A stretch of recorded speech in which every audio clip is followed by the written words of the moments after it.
El día de hoy al viaje por el caserío del padre Rentería.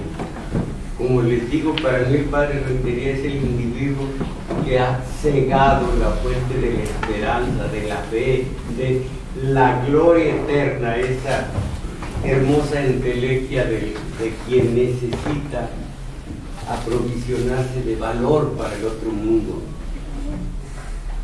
Entonces el padre Rentería, en una aparente frialdad, mesura, va a consultar a otro padre y ya verán ustedes cómo subyace un sentimiento que es el del remordimiento. Y esto es algo que conocemos todos en mayor o menor medida, el remordimiento, la incomodidad con uno mismo, porque a escala de la conciencia, de su código de valores, de su moral, hemos transgredido algún orden social, lo religioso, lo político, algo hemos hecho que nos impide la felicidad y nos llena de esa amargura, una especie de mordisco de un animal feroz. No llega a matarnos, pero sí a quitarnos ese sentido de la felicidad. Todo esto atañe a la libertad y al testerear este valor, pues se modifican, se lesionan todos. Acuérdense que el clásico decía que es la justicia la madre de todos los demás valores, pues la libertad también atañe a la justicia, atañe a la paz interior, a la belleza, todo lo que significa el que uno transgredió un orden y como según la sensibilidad de la conciencia y al propio tiempo el grado en que uno hizo algún daño a terceros, en ese grado va uno a sufrir durante mucho tiempo ese sentimiento que enferma, esa tortura para muchos que es el remordimiento. Ustedes saben que es un resorte maravilloso para el arte, el remordimiento. Tenemos, por ejemplo, Adán: estoy desnudo, tenía vergüenza por haber transgredido leyes, en este caso de Dios, que si leen ustedes al psicoanalista, y a mí me convence totalmente, es una maravilla el que allí nacimos, fuimos arrojados del paraíso, pero allí nacimos en cuanto a humanos, conociendo la ley de los contrastes, conociendo la libertad, conociendo lo que es la moral y la libertad de escoger con todas sus responsabilidades. Entonces, ese resorte de la tragedia, imaginen ustedes, aparte de Adán, viene Caín, que dice: mi delito no va a poder ser perdonado. Y me imagino que para que perdurara ese sentido, esa tortura, esa enfermedad del espíritu, que es el remordimiento, Dios, estoy hablando de símbolo, yo no leo la Biblia como algo religioso ni mucho menos, símbolo. Dios pone una marca en Caín para que sea intocable, para que, digo yo, para que continúe el remordimiento. Y a propósito de Dios y de la gente religiosa, pues también puede agrandarse su sentido de culpa si piensa en el Dios vengativo del principio del Antiguo Testamento. justiciero, después de que pacta con Noé, ya no voy a inundar, ya diluvios ya no, o el Dios Hijo, estoy hablando de símbolos, que es misericordia, que es piedad, que es valimiento y que es amor. Así que también entre la gente religiosa hay que ver cuánto le pesa ante quién el remordimiento, que dicen los curas es la tristeza, el dolor de haber ofendido a Dios. Todo esto a nivel, como les digo, de símbolo. Está Adán, está Caín, está también Cam, que hace algunos 15, 22 días platiqué con ustedes sobre Cam y el caso extrañísimo de que vio la desnudez de Noé, precisamente. ¿Alguien se acuerda de ese detalle? Sí. Sí, que nos explicó que no la desnudez como tal del cuerpo de su padre. No lo vio desnudo. Sino en la relación con su madre, con su esposa de Noé. De Noé, exactamente. Todo esto los exégetas lo analizan y sale uno de la ignorancia. Y hay muchos casos en la propia Biblia, en el Antiguo Testamento, no verás la desnudez de tu hermano, no verás la desnudez de tu hermana, no habrá entre ustedes, dice, incesto, que es lo que quiso decir, y que por lo mismo Noé no maldijo a Cam, sino a Canaán, porque era el producto de la desnudez, de haber visto la desnudez de Noé. Canaán, hijo de Cam y de su señora madre. En todo esto, repito, en los resortes del remordimiento, se fue al este del paraíso, llegó, que alguien me lo explique, llegó Cam, habiendo matado a Abel su hermano, y además quedaban 3 personas en el mundo. Llegó a la ciudad de Nod y ahí se casó con una preciosa mujer, y allí sigue la situación. La ciudad estaba llena de gente, así que todo esto no es fácilmente explicable. Ahí pues está el caso paradigmático de Judas. Hay remordimiento con arrepentimiento, remordimiento sin arrepentimiento. Judas no se arrepintió, se quitó la vida, y hubo un bribonazo asqueroso que fue David. Tenía su compañero, su gran amor, se llamaba Jonathan, hijo de Saúl. Y es lo curioso, Saúl iba siempre contra David, que iba a ser era el futuro rey, y un hijo de Saúl amaba enormemente a David, le ayudaba contra el propio padre. Bueno, pues en una de esas ya sabemos que David vio a Betsabé bañándose y le dijo a sus generales: manden al marido de Betsabé, Urías, a un lugar difícil para que se muera como se murió. Pero él, el arrepentimiento fue grande y se salvó porque, perdón, el remordimiento, porque vino el arrepentimiento, no necesitó quitarse la vida. Todo esto está bien adecuado a los personajes de la propia Biblia.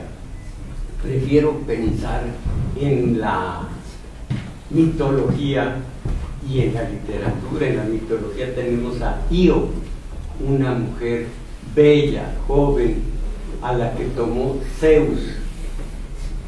Era en Roma que hoy doble vergüenza,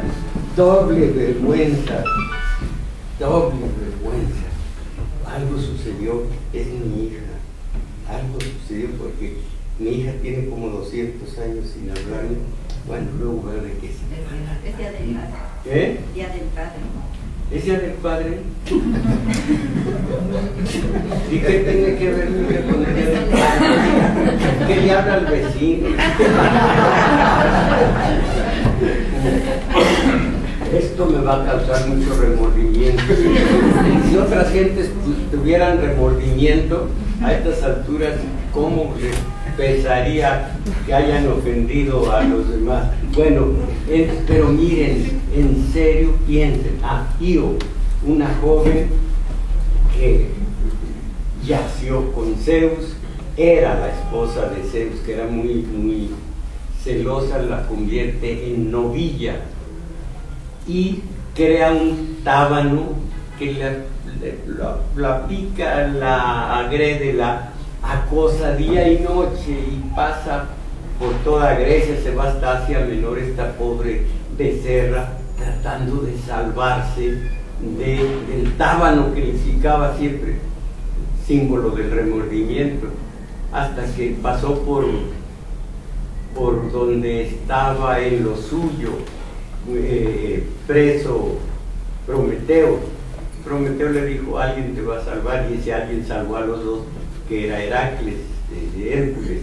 Allí Io tuvo la imagen del remordimiento, el símbolo muy claro. Y luego otro pobre infeliz, Orestes, con el solo hecho, nadie se lo reconoció, de haber matado a su madre, tuvo un remordimiento tal que se supone que no se habla de que él tenía remordimiento, sino que las erinias, que no son las furias, las erinias lo acosaron, lo volvieron loco. Les digo que algunos mitólogos dicen que se mordisqueaba los dedos, aventaba la sangre a la cara de las erinias y ellas lo dejaban en paz un rato. Así llegó hasta Atenas, en donde se hizo el fraude primero que consigna la historia, aunque en la mitología. Se reunieron los 10 magistrados a ver si las erinias dejaban en paz a Orestes, pero quedaron empatados y dijeron: necesitamos un voto de alguien que no tenga madre. La única persona que no tenía madre era Atenea. Había tenido su madre, pero un rayo, la belleza de Zeus la fulminó, y entonces no tenía más que padre Atenea. Ella dio su voto de calidad, que le levanten el castigo a Orestes, pero las erinias eran tan poderosas que hasta Zeus, cuando juraba por ellas, ni Zeus estaba exento de obedecer ese juramento. Entonces Atenea hizo esta trampa. Primero dio el voto y luego a las erinias les cambió el nombre y les llamó las Euménides, y les hizo por allí una ermita para que fueran adoradas. Euménides, las misericordiosas, o sea que las desnaturalizó y ellas se dejaron.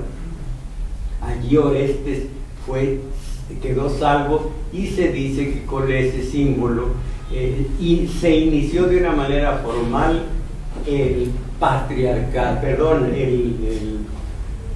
el patriarcado contra el matriarcado, que hasta entonces era todo. Y allí los machitos, los machos, ya estuvimos totalmente justificados, pues a las mujeres, hasta a las madres se les puede ofender, y no es cierto. La única persona que puede patear a una mujer es el hijo en el vientre. Todavía no tiene. Ese es Orestes. No se habla del remordimiento de Electra, que es la autora intelectual. Ahora, un caso patético, Raskolnikov. Él no estaba seguro de que hubiera causa y efecto, delito y culpa, y tuvo que cargar con el remordimiento de saber que sí, que un delito da de por vida ese remordimiento a alguien al que al que mandaron a Siberia, una mujer se fue con él. Y el caso más patético de todos los que yo recuerdo, Lady Macbeth. Macbeth y su esposa. La esposa fue la que mató a Duncan, el rey, la que lo destrozó y luego echó la culpa a los guardias y los mató también. Macbeth ya no pudo dormir. Pastillitas van, pastillitas vienen y ese es el remordimiento. Y ustedes recuerdan el caso patético de Lady Macbeth, lavándose las manos y la sangre no desaparecía de las manos culposas. Ahí está el remordimiento vivo. Es de veras horroroso ver a la pobre mujer en la obra de teatro y luego en la película de, ¿cómo se llama el japonés? Trono de Sangre, pero ¿cómo se llama? Pero solo cuando estén seguros. Kurosawa, Trono de Sangre, la pobre mujer aquella lavándose las manos, el remordimiento. Ahora, así como no sabíamos que ver la desnudez de Noé era cometer incesto con la esposa, así la ignorancia que tenemos en cuanto a la moral y los remordimientos. Hay en nuestro orden social dos morales que se embonan perfectamente, pero esto no lo sabemos. La moral cristiana, entre comillas, en donde unos credos religiosos, aquí en México, la Iglesia Católica, aparte de las leyes, sanciona pecados. Las leyes no son delitos, pero aquí son pecados como el robo, el incesto, la violación, el asesinato, la prostitución, pecados, y los sanciona. Y se supone que el chupito es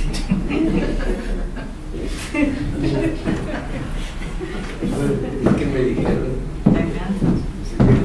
Bueno, entonces lo que ignoramos, ignora el obrero también. Esa moral cristiana sanciona con que son actos pecaminosos los que ustedes conocen, y la Iglesia tiene que perdonarlos solo cuando hay arrepentimiento. La gente que no sabe de religión dice, pues qué fácil, que uno se confiesa y vuelve a pecar. No. La absolución solo si hay arrepentimiento verdadero, si no se levantan sin que valga la absolución. Y la Iglesia Católica tiene dos clases de formas de moral. Para el perdón es la contrición, o sea, el arrepentimiento porque se ofendió a Dios, y la atrición, o sea, el arrepentimiento porque se tiene pánico, caer al infierno. Contrición y atrición. La Iglesia los sanciona, perdona si hay contrición, que se van al cielo directamente pasando por el purgatorio, o atrición, que se necesita la absolución del sacerdote. La otra moral, y esa es nadie tiene arrepentimiento por ello, es el que es permisible completamente que el individuo se enriquezca. Una es moral cristiana de la sumisión y la otra es moral capitalista de la autosuficiencia, que puede enriquecerse con el robo inaudito que las leyes no sancionan, de lo que es la plusvalía, plusproducto. Ya saben que fácil se puede decir en síntesis: el salario cubre 2, 3, 4 horas del trabajo del obrero, el resto ya no está pagado y el resto corresponde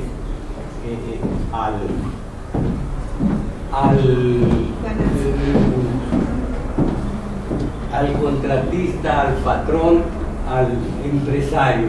Es un robo descomunal, pero allí no hay arrepentimiento, no hay remordimiento ninguno, y la iglesia no se mete con eso. Esto no lo sabe el obrero, pero esa moral es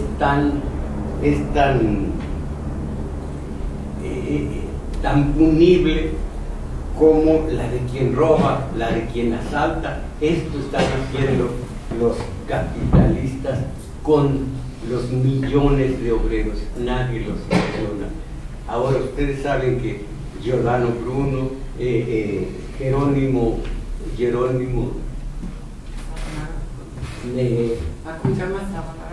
Savonarola, Servet. Estoy pensando en muchos que cayeron, que fueron quemados por la Inquisición. Recuerden que dice Shakespeare, sí hay herejes, son los que encienden las hogueras.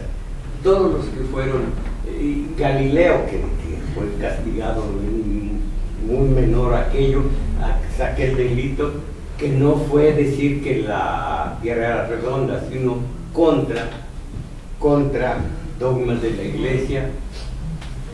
El remordimiento social les levantó estatuas. Ahí está Bruno, ahí está Savonarola, ahí están varios más que fueron ajusticiados por la Inquisición. La Inquisición que comenzó contra los cátaros, los albigenses, 1000 y tantos, apenas a principios 1100, 1200. Y sin embargo, la iglesia, que sanciona pecados como el robo, el estupro y todo lo que ya saben, nunca ha mostrado arrepentimiento. Mejor los italianos, en este caso los de Florencia, florentinos, con las estatuas de que les hablo, de los dos primeros. Mejor la sociedad les levanta estatuas a los que injustamente fueron víctimas de la Inquisición que la Iglesia Católica. ¿Cuándo? La Iglesia Católica, la única estatua que está en Forja y que va a inaugurar aquí cerca, es la de Marcial Maciel, pero fuera de eso, entonces verán ustedes la injusticia de el remordimiento porque robó, porque mató, porque estupró, pero ningún remordimiento porque se hizo rico a costilla de los trabajadores. Y esa cultura, esa moral cristiana de la sumisión es horrorosa, horrorosa. Y esa moral capitalista de la autosuficiencia es infame y nadie la sanciona. Entonces, más o menos, el remordimiento es lo que marca la personalidad del padre Rentería, pero está tan bien descrito que subyace nada más, y al final de una escena que ya marqué, se oye, se siente, se dice, se piensa el padre Rentería algo en contra de sí mismo. Vamos a ver, para comenzar, la muerte de Miguel Páramo, porque aquí es donde dejamos lo anterior. Llamaron a su puerta, pero él no contestó.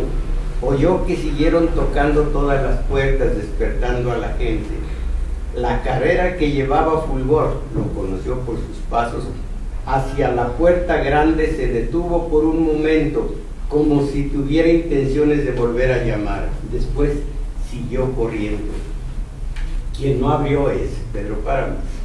Rumor de voces, arrastrar de pisadas despaciosas, como si cargaran algo pesado, ruidos vagos. Vino hasta su memoria, desde Pedro. La muerte de su padre también en un amanecer como este, aunque en aquel entonces la puerta estaba abierta y traducía el color gris de un cielo hecho de ceniza, triste como fue entonces, y a una mujer conteniendo el llanto, recostada contra la puerta, una madre de la que él ya se había olvidado y olvidado muchas veces, diciendo la mujer: han matado a tu padre, con aquella voz quebrada. Conste, lo leo así porque tiene una puntuación muy suya, o déjenme decirlo, defectuosa. Por sobre la puntuación está la maravilla de obra, pero puntuando donde no debería. Y a una mujer conteniendo el llanto, recostada contra la puerta, una madre de la que ella se había olvidado y olvidado muchas veces, diciéndole: han matado a tu padre, con aquella voz quebrada, deshecha, solo unida por el hilo del sollozo. Nunca quiso revivir ese recuerdo porque le traía otros, como si rompiera un costal repleto y luego quisiera contener el grano. La muerte de su padre, que arrasó otras muertes, y en cada una de ellas estaba siempre la imagen de la cara despedazada, roto un ojo, mirando vengativo el otro, y otro más, hasta que la había borrado del recuerdo cuando ya no hubo nadie que se lo recordara. Arrasó con todos los que estuvieron en esa fiesta. Pedro Páramo, donde murió su padre Lucas, don Lucas Páramo, un peor, porque no supo quién, pues todos. Y oyó: descánsenlo aquí. No, así no, hay que meterlo con la cabeza para atrás. ¿Tú qué esperas? Todo en voz baja. Y él duerme, no lo despierten, no hagan ruido. Allí estaba él, enorme, mirando la maniobra de meter un bulto envuelto en costales viejos, amarrado con cicuas de coyunda, como si lo hubieran amortajado. ¿Quién es?, preguntó. Fulgor Sedano se acercó hasta él y le dijo: es Miguel, don Pedro. ¿Qué le hicieron?, gritó. Esperaba huir, lo han matado. Y ya estaba previniendo su furia, haciendo bolas duras de rencor. Pero oyó las palabras suaves de Fulgor Sedano que le decían: nadie le hizo nada, él solo encontró la muerte. Había mecheros de petróleo aluzando la noche. Lo mató el caballo, se acometió a decir uno. Lo tendieron en su cama, echando abajo el colchón, dejando las puras tablas donde acomodaron el cuerpo, ya desprendido de las tiras con que habían venido tirando de él. Le colocaron las manos sobre el pecho y taparon su cara con un trapo negro. Parece más grande de lo que era, dijo en secreto Fulgor Sedano. Pedro Páramo se había quedado sin expresión ninguna, como ido. Por encima de él sus pensamientos se seguían unos a otros sin darse alcance ni juntarse. Al fin dijo: estoy comenzando a pagar. Más vale empezar temprano para terminar pronto. No sintió dolor. Cuando le habló a la gente reunida en el patio para agradecerle su compañía, abriéndose paso a su voz por entre el choriqueo de las mujeres, no cortó ni el resuello ni sus palabras. Después solo se oyó en aquella noche el piafar del potrillo alazán de Miguel Páramo. Mañana mandas matar ese animal para que no siga sufriendo, le ordenó a Fulgor Sedano. Está bien, don Pedro, lo entiendo. El pobre se ha de sentir desolado. Yo también lo entiendo así, Fulgor. Y diles de paso a esas mujeres que no armen tanto escándalo. Es mucho alboroto por mi muerto. Si fuera de ellas, no llorarían con tantas ganas. Aquí el único que verdaderamente sintió la muerte de Miguel Páramo fue su caballo. Después, ya saben, ya lo hemos visto, cómo Eduviges Diada tenía visiones de ver el caballo como que doblaba las patas delanteras y se volvía a erguir. En fin, el ánima del caballo anda deambulando por el pueblo, según el Ubique. Ahora, aquí viene el padre Rentería. Parece, como les digo, algo muy pulidito, muy somero, no hay exageraciones, pero detrás de esto está el remordimiento. El padre Rentería se acordaría muchos años después de la noche en que la dureza de su cama lo tuvo despierto y después lo obligó a salir. Fue la noche en que murió Miguel Páramo. Recorrió las calles solitarias de Comala, espantando con sus pasos a los perros que husmeaban en las basuras.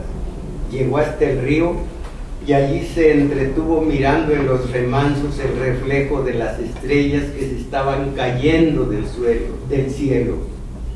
Duró varias horas luchando con sus pensamientos, tirándolos al agua negra del río, sus pensamientos. El asunto comenzó, pensó, qué cacofonías, Rulfo está por encima de esto. El asunto comenzó, pensó, cuando Pedro Páramo, de cosa baja que era, se alzó a mayor. Fue creciendo como una mala hierba. Esto lo piensa. Lo malo de esto es que todo lo obtuvo de mí. Me acuso, padre, que ayer dormí con Pedro Páramo. Me acuso, padre, que tuve un hijo de Pedro Páramo, de que le presté mi hija a Pedro Páramo. Siempre esperé que él viniera a acusarse de algo, pero nunca lo hizo. Y después estiró los brazos de su maldad con ese hijo que tuvo, al que él reconoció, solo Dios sabe por qué. Lo que sí sé es que yo puse en sus manos ese instrumento. ¿Se acuerdan que en una sola línea se califica a Miguel Páramo? Cuando el chiquillo se lo dio a Damián Cisneros, el escuincle se revolvía como una víbora. Lo que sí sé es que yo puse en sus manos ese instrumento. Tenía muy presente el día en que se lo había llevado apenas nacido. Le había dicho: don Pedro, la mamá murió al alumbrarlo. Dijo que era de usted, aquí lo tiene. Y él no lo dudó, solamente le dijo: ¿por qué no se queda con él, padre? Haga locura. Con la sangre que lleva dentro no quiero tener esa responsabilidad.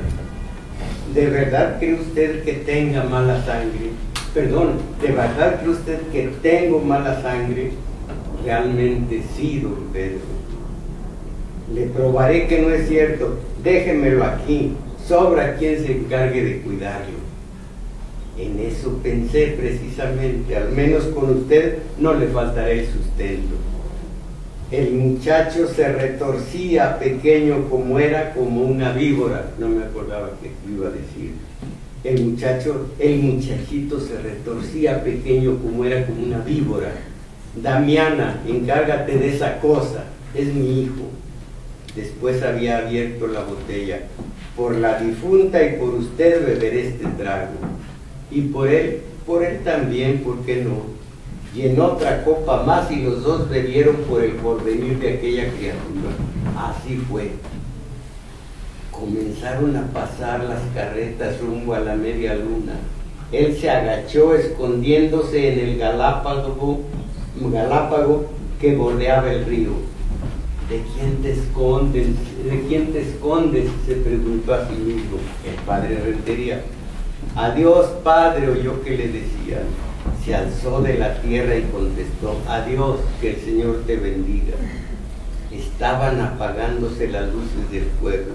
El río llenó su agua de colores luminosos. Padre, ¿ya dieron el alba?, preguntó otro de los carreteros. Debe ser mucho después del alba, respondió él, y caminó en sentido contrario al de ellos, con intenciones de no detenerse. Recuerden que este Miguel mató a su hermano y papá de Ana María, la sobrina del cura. ¿A dónde tan temprano, padre? Ha muerto alguien en Contla. ¿Dónde está el moribundo, padre? Hubiera querido responderles: yo soy el muerto. pero se conformó con sonreír. Al salir del pueblo precipitó sus pasos, regresó entrada la mañana. ¿Dónde estuvo usted, tío?, le preguntó Ana a su sobrina. Vinieron muchas mujeres a buscarlo, querían confesarse por ser mañana viernes primero, que regresen a la noche. Se quedó un rato quieto, sentado en una banca del pasillo, lleno de fatiga. Qué fresco está el aire, ¿no, Ana? Hace calor, tío. Yo no lo siento. No quería pensar para nada que había estado en Contla, donde hizo confesión general con el señor cura, y que éste, a pesar de sus ruegos, le había negado la absolución. Ese hombre de quien no quieres mencionar su nombre ha despedazado tu iglesia y tú se lo has consentido. ¿Qué se puede esperar ya de ti, Padre? ¿Qué has hecho de la fuerza de Dios? Quiero convencerme de que eres bueno y de que allí recibes la estimación de todos, pero no basta ser bueno. El pecado no es bueno, y para acabar con él hay que ser duro y despiadado. Quiero creer que todos siguen siendo creyentes, pero no eres tú quien mantiene su fe, lo hacen por superstición y por miedo. Quiero aún más estar contigo en la pobreza en que vives y en el trabajo y cuidados que libras todos los días en su cumplimiento. Sé lo difícil que es nuestra tarea en estos pobres pueblos donde nos tienen relegados, pero eso mismo me da derecho a decirte que no hay que entregar nuestros servicios a unos cuantos que te darán un poco a cambio de tu alma, y con tu alma en manos de ellos, ¿qué podrás hacer para ser mejor que aquellos que son mejores que tú? No, Padre, mis manos no son lo suficientemente limpias para darte la absolución. Tendrás que buscarla en otro lugar. ¿Quiere usted decir, señor cura, que tengo que ir a buscar la confesión a otra parte? Tienes que ir. No puedes seguir consagrando a los demás si tú mismo estás en pecado. Y si suspenden mis ministerios, no creo que lo hagan, aunque tal vez lo merezcas. Quedará a juicio de ellos. ¿No podría usted provisionalmente, digamos, necesito dar los santos óleos, la comunión, mueren tantos en mi pueblo, señor cura? Padre, deja que a los muertos los juzgue Dios. Entonces no, y el señor cura de Contla había dicho que no. Después pasearon los dos por los corredores del curato, sembrados de azaleas. Se sentaron bajo una enramada donde maduraban las uvas. Son ácidas, padre, se adelantó el señor cura a la pregunta que le iba a hacer. Vivimos en una tierra en que todo se da gracias a la providencia, pero todo se da con acidez. Estamos condenados a eso. Tiene usted razón, señor cura. Allá en Comala he intentado sembrar uvas, no se dan. Solo crecen arrayanes y naranjos agrios y arrayanes agrios. A mí se me ha olvidado el sabor de las cosas dulces. ¿Recuerda usted las guayabas de China que teníamos en el seminario? Los duraznos, las mandarinas, aquellas que con solo apretarlas soltaban la cáscara. Yo traje aquí algunas semillas, pocas, apenas una bolsita. Después pensé que hubiera sido mejor dejarlas allá donde maduraran, ya que aquí las traje a morir. Y sin embargo, padre, dicen que las tierras de Comala son buenas. Es lástima que estén en manos de un solo hombre.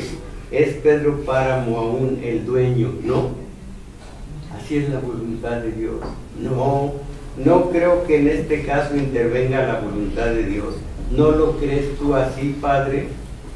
A veces lo he dudado, pero allí lo reconocen. Y entre esos estás tú.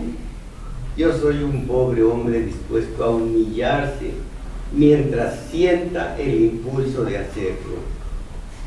Luego se habían despedido, él tomándole las manos y besándoselas. Con todo, ahora aquí, vuelto a la realidad, no quería volver a pensar más en esa mañana de Góndola. Se levantó y fue hacia la puerta. ¿A dónde va usted, tío? Su sobrina Ana, siempre presente, siempre junto a él, como si buscara su sombra para defenderse de la vida. Voy a ir un rato a caminar, Ana, a ver si así reviento. ¿Se siente mal? Mal no, Ana. Malo, un hombre malo, eso siento que soy. Aquí tienen el remordimiento de un hombre que efectivamente hizo tanto daño, un hombre que, como Jacob, pleitó con el ángel, en este caso con Dios, diciendo: Miguel mató a mi hermano y violó a mi sobrina Ana María. Pero Pedro Páramo le puso unas monedas de oro y dijo, no sé si lo recuerdan, dijo el padre Rentería a Dios: bueno, pues tú ganas, Señor, porque antes había dicho: por mí, condénalo, Señor. Pero después de un rato se puso a llorar, se limpió las lágrimas y dijo: está bien, Señor, tú ganas.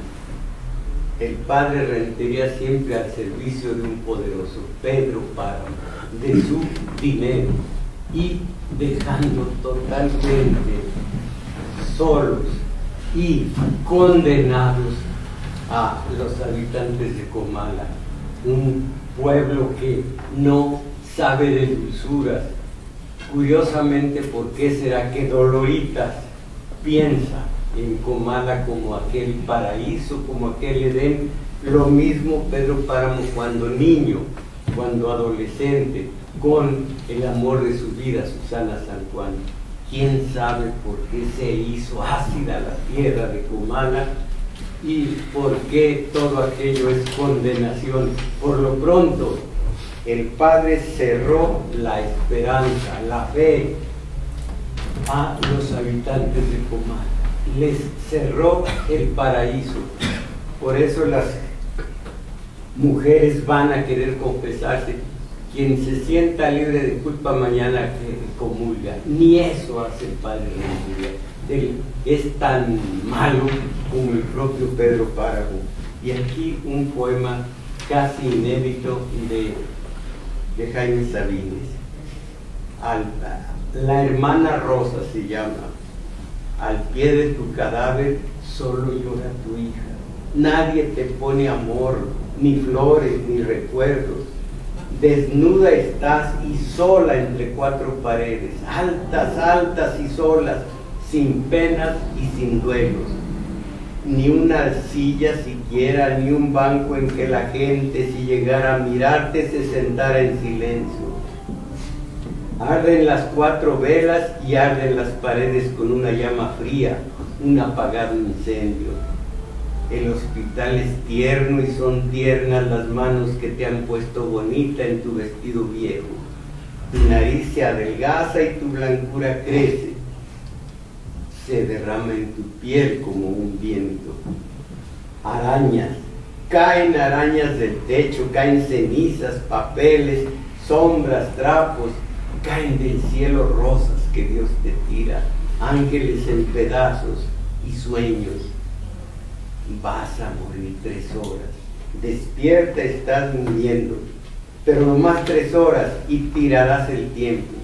Es preciso que tires tanto dolor y mugre, tanto remordimiento, tanto odio, tanto amor descosido, tanto tragar en silencio.